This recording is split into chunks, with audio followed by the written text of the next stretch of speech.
Les textes coraniques autour d'un sujet, on ne peut pas les comprendre si on va isoler ces textes de l'ensemble des versets qui parlent du même sujet. Et d'ailleurs, c'est une méthode très importante que les savants ont établie dans l'exégèse du Coran. Ils disent que le Coran doit être compris par le Coran.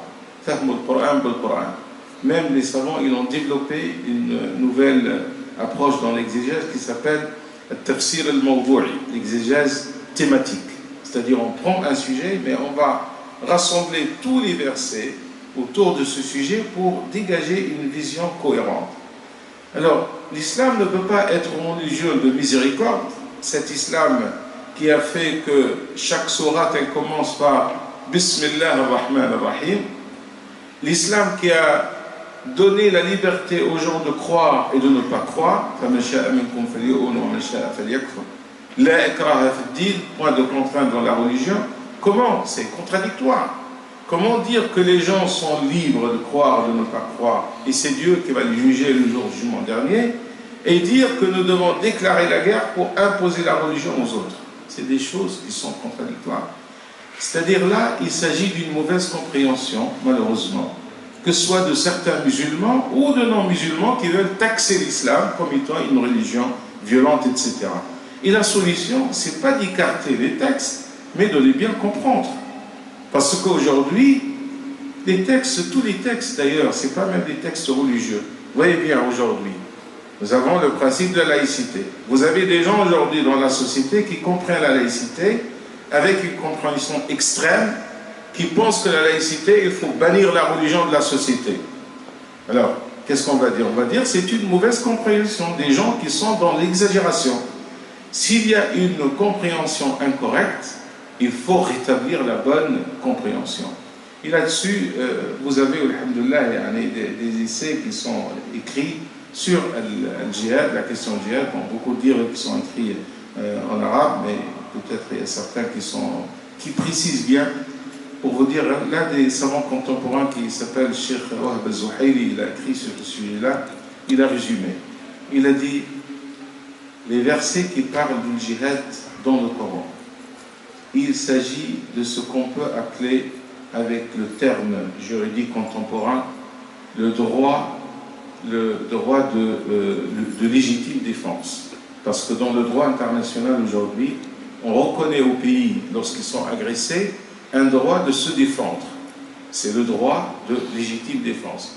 Et il dit ce que l'islam a déterminé dans le djihad, c'est un droit de légitime défense. C'est-à-dire en cas d'agression, l'État musulman a le droit de se défendre, y compris par la force.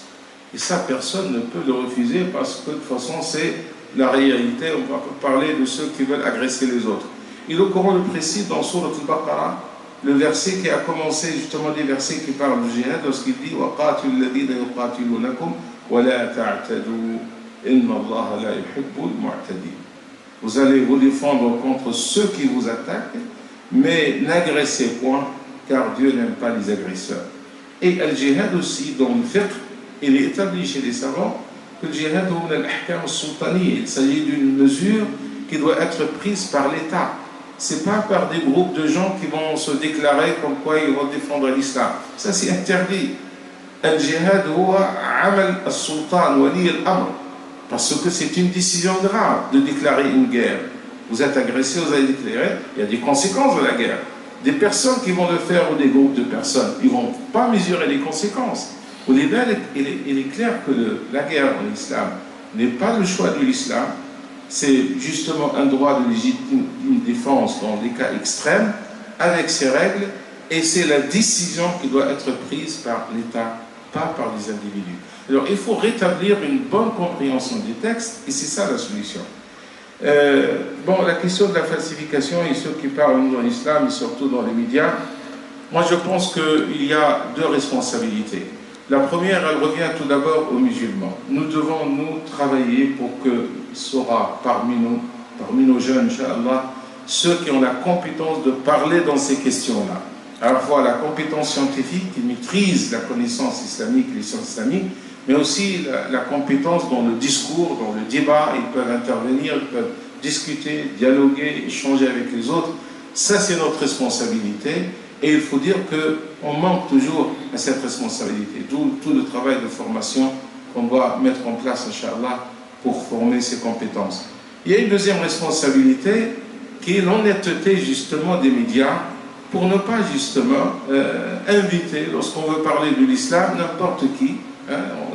Quand même, ils peuvent savoir, ils peuvent connaître qu'il y a, même s'ils ne sont pas nombreux, il y a des personnes spécialistes qu'on peut les inviter. Mais généralement, on va les écarter, ou on va les inviter parfois dans des plateaux où c'est déséquilibré, même au niveau des intervenants.